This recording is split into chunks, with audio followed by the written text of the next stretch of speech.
Olá, alunos! Sejam bem-vindos a mais uma aula do curso sobre a forma dos atos processuais no Código de Processo Civil. Na aula de hoje, estudaremos o artigo 191, caput, parágrafo 1º e parágrafo 2º do respectivo código. Eu ressalto aqui que faremos esse estudo de todos os dispositivos, porque eu entendo que é mais didático nós estudarmos todos eles juntos. O que nós temos aqui? Temos que, de comum acordo, o juiz e as partes podem fixar calendário para a prática dos atos processuais, quando for o caso. Então, de comum acordo, o juiz e as partes podem fixar calendário para a prática dos atos processuais, quando for o caso. E eu vou pular agora para o parágrafo 2º, tá? Depois a gente lê o parágrafo 1º. No parágrafo 2º é dito que dispensa-se a intimação das partes para a prática de ato processual ou a realização de audiência, cujas datas tiverem sido designadas no calendário. Então, dispensa-se a intimação das partes para a prática de ato processual ou a realização de audiência, cujas datas tiverem sido designadas no calendário. Esse dispositivo que estamos estudando hoje, ele trata da chamada calendarização do processo. Vocês também podem encontrar em locais chamando esse instituto aqui de calendarização do procedimento, ou até mesmo de calendário processual. Então, calendarização do processo, calendarização do procedimento ou calendário processual é tudo a mesma coisa, tá?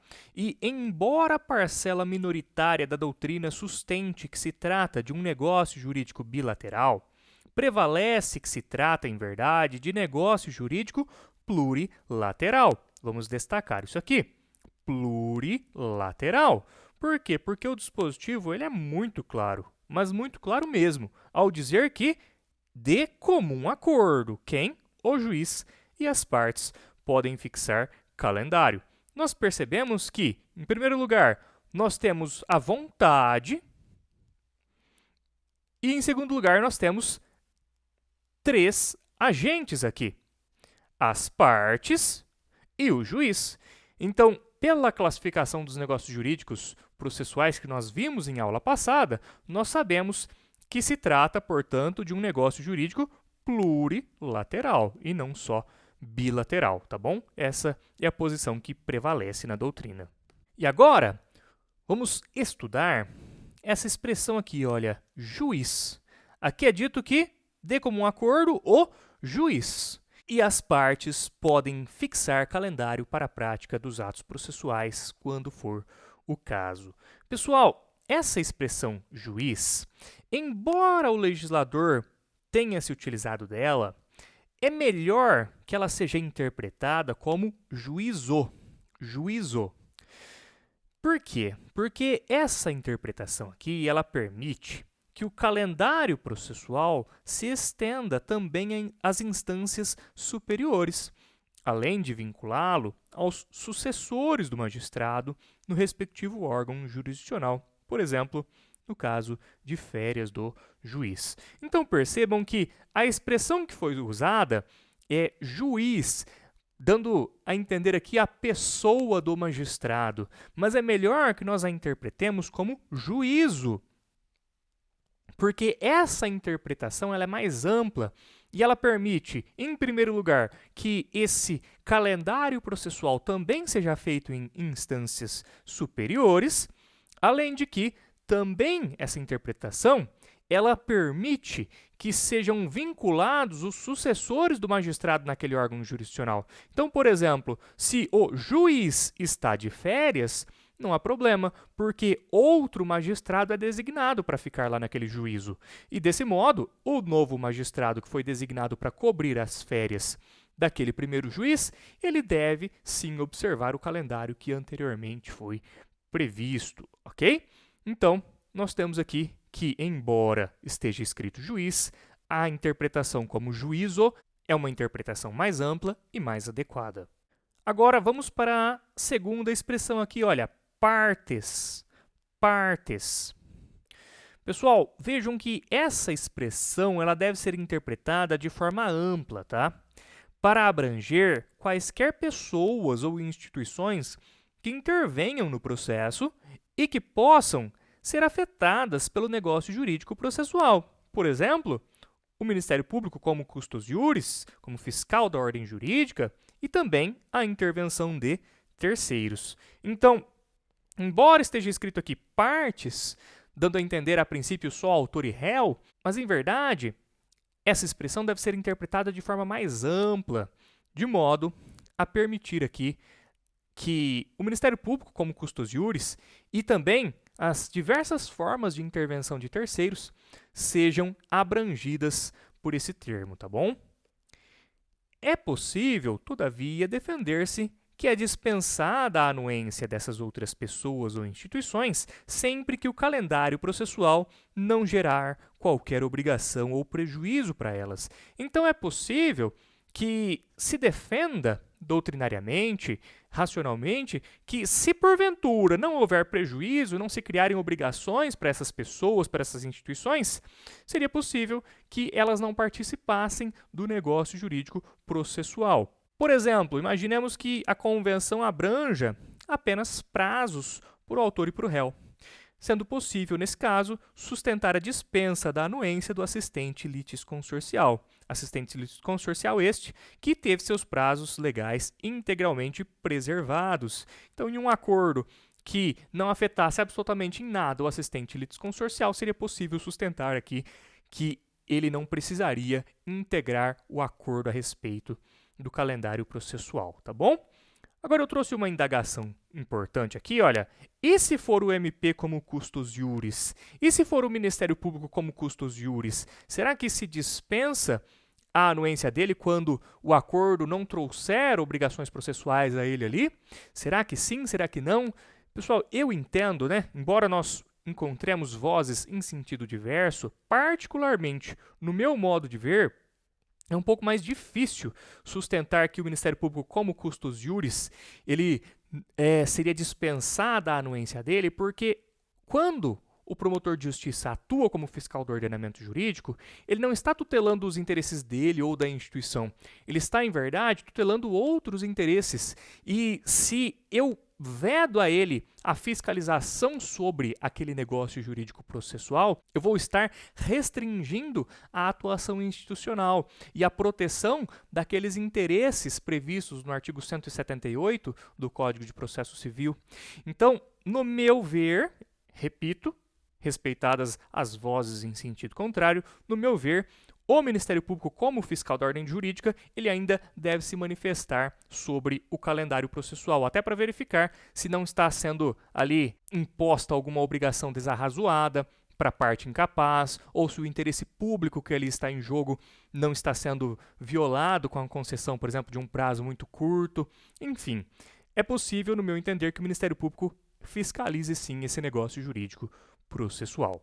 Uma outra questão que é bastante interessante, né? Falei que no caso de assistência de terceiros, eles sim também participam desse negócio jurídico processual de calendarização do procedimento, considerando que eles são afetados por esse negócio. Mas imaginemos o caso do assistente simples. Será que no caso do assistente simples é necessária a sua anuência para a calendarização do processo? Não, não é necessária, porque a assistência simples ela não obsta que a parte principal reconheça a procedência do pedido, desista da ação, renuncie ao direito sobre o que se funda a ação ou transija sobre direitos controvertidos. Isso está previsto no artigo 122 do Código de Processo Civil. Ora, assim nós percebemos que o assistente simples ele não pode se opor às decisões do assistido. Então, considerando que a atuação do assistente simples, não litisconsorcial, mas simples, é muito mais limitada e que ele não pode se opor às decisões do assistido, nesse caso aí, não seria necessária a sua anuência para que o assistido celebre o negócio jurídico processual. Vamos avançar. Agora, eu coloquei na tela de vocês também o parágrafo 2º, né, que diz que dispensa-se a intimação das partes para a prática de ato processual ou a realização de audiência cujas datas tiverem sido designadas no calendário. Percebam, pessoal, que quando se cria um calendário processual, o objetivo é a fixação de um calendário prevendo de antemão quando cada ato processual deve ser praticado pelas partes e pelo juiz, garantindo-se assim celeridade. Por que eu vou ter celeridade? Porque eu não vou precisar desse processo ir para a mão do cartório para que o funcionário ali do cartório leve a intimação ao diário oficial. Então eu evito, assim, a necessidade de intimação, eu evito que o cartório tenha que ficar dando andamento, considerando que eu já tenho um calendário previamente estabelecido, prevendo quando cada ato deve ser praticado e quando cada audiência será realizada. Esse fato de eu evitar a necessidade de intimações, inclusive, previne eventuais nulidades em razão de vício no ato intimatório. Então, se eu já prevejo no calendário quando cada ato deve ser praticado e quando a audiência será realizada, eu não preciso intimar ninguém a respeito da prática do ato ou a respeito da audiência, evitando-se assim que eventual intimação seja feita sem alguma formalidade e que isso gere algum prejuízo e produza uma nulidade. Então eu evito também nulidade. Se eu estou evitando nulidade e se eu estou evitando trabalho e gastos, eu estou também o quê? Gerando economia processual. Então, a calendarização do procedimento garante celeridade, evita a necessidade de intimação, previne nulidades, considerando possibilidade de vícios em atos intimatórios esses que são dispensados, considerando o disposto neste parágrafo 2º, e, agindo assim, eu garanto também economia processual. Agora, pessoal, eu volto aqui para essa tela para que nós possamos ler o parágrafo 1º, ok? No parágrafo 1º é dito que o calendário vincula as partes e o juiz. E os prazos nele previstos somente serão modificados em casos excepcionais, devidamente justificados. Então, o calendário vincula as partes e o juiz, e os prazos nele previstos somente serão modificados em casos excepcionais, devidamente justificados. Vejam que é possível que as partes e o juiz apresentem de forma fundamentada razões que apontem a necessidade de alteração do calendário inicialmente pactuado. Então, imaginemos uma situação de luto, por exemplo, superveniente, que justifique a necessidade de mudança desse calendário. Aí, é necessário que as partes, de forma justificada, pleiteiem a alteração deste calendário, tá certo? Agora, preste bem atenção nisso aqui. Eu vou fazer uma pergunta aqui que é de extrema importância nessa aula, tá? Qual que é a pergunta? É o seguinte: o que acontece em caso de descumprimento dos prazos previstos no calendário processual pelas partes e pelo juiz? O que acontece se estava previsto ali no calendário processual e a parte não cumpriu ou o juiz não cumpriu? Vamos primeiro pensar na situação das partes. Se a parte não cumpriu o que estava previsto no calendário processual, ao qual ela anuiu, todas as partes anuíram, o juiz anuiu, o que acontece? Se a parte descumprir o prazo, ela vai sofrer as consequências da preclusão. E lembrem-se que no caso das partes, a preclusão ela é própria, ou seja, ela perde o direito de praticar aquele ato processual. Por exemplo, se o autor não se manifestou sobre a especificação de provas dentro das datas previstas no calendário, não mais poderá especificar as provas. Então, imagina que o calendário previu lá, olha, as partes poderão especificar provas do dia 1 ao dia 15 do mês de fevereiro. E aí, se a parte perder o prazo que estava previsto no calendário, ela não vai mais poder especificar suas provas. Veja que ela está sujeita à preclusão própria. Então, a parte sofrerá prejuízo processual. Já em relação ao juiz, o descumprimento do prazo previsto no calendário não impede que o juiz pratique o ato no futuro. Cabe sim ao juiz praticar o ato normalmente em data futura, mesmo que ele tenha desrespeitado o prazo previsto no calendário. Por quê? Porque o juiz, a preclusão que se aplica a ele é a preclusão imprópria, ou seja, ele pode ainda praticar o ato no futuro. Aliás, não só pode, como deve, né? Ele não pode negar a tutela jurisdicional.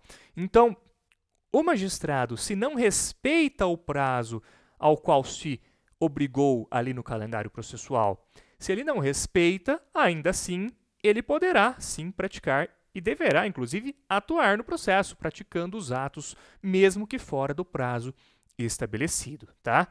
Mas não é tão simples assim, porque se o juiz não respeitar o calendário, isso pode trazer consequências graves ao calendário processual. Sim, chegando ao ponto de muitas vezes inviabilizar a continuação do calendário anteriormente pactuado, caso em que o processo seguirá com as intimações, prazos e agendamentos comuns do Código de Processo Civil, sem prejuízo, naturalmente, de uma nova pactuação de calendário entre todos.